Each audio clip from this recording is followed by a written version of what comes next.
इस न्यूज के प्रायोजक हैं देव जनरल स्टोर एवं पुस्तक भंडार, नया बस स्टैंड, मुंगेली। माह रमजान के पूरे महीने रोजे रखने के बाद रमजान के अंतिम दिन मुस्लिम समुदाय द्वारा ईद उल फितर का जश्न मनाया गया। पड़ाव चौक स्थित मस्जिद में मुस्लिम समुदाय के लोगों ने नमाज अदा करने के बाद एक दूसरे को गले लगाकर ईद की बधाई दी। साथ ही जिला पुलिस विभाग द्वारा जश्न ईद मिलादुन नबी का कार्यक्रम रखा गया था, जहां बड़ी संख्या में जिले के लोग एक दूसरे को ईद की बधाई देते आपसी भाईचारा बढ़ाते नजर आए। मुस्लिम धर्म के अनुसार रमजान का महीना बहुत ही पाक और पवित्र होता है, जिसके आखिरी दिन मुस्लिम समाज के लोग आपस में मिलकर जश्न ईद के रंग में रंग जाते हैं और ईद की खुशियां मनाते हैं।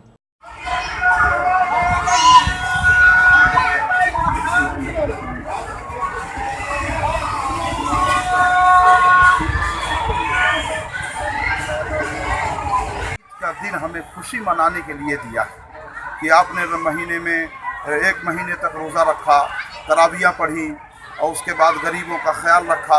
ईद का दिन रब की बारगाह में, खुदा की बारगाह में तो शुक्राना अदा किया जाता है, दोगाना अदा किया जाता है।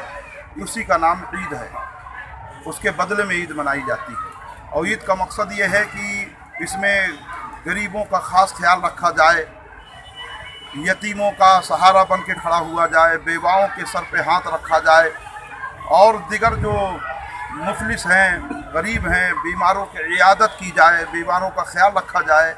ईद का सही मकसद यही है। ईद में 30 रोज़ा रखा जाता है। ईद के पहले रोज़ा इसलिए रखा जाता है कि आपको भूख और प्यास कैसे महसूस होता है।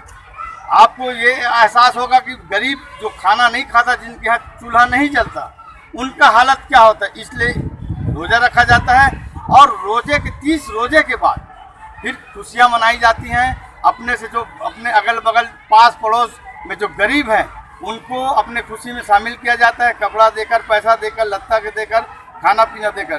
जो गरीब हैं वो भी हमारे साथ बराबर से खुशियाँ मनाएं।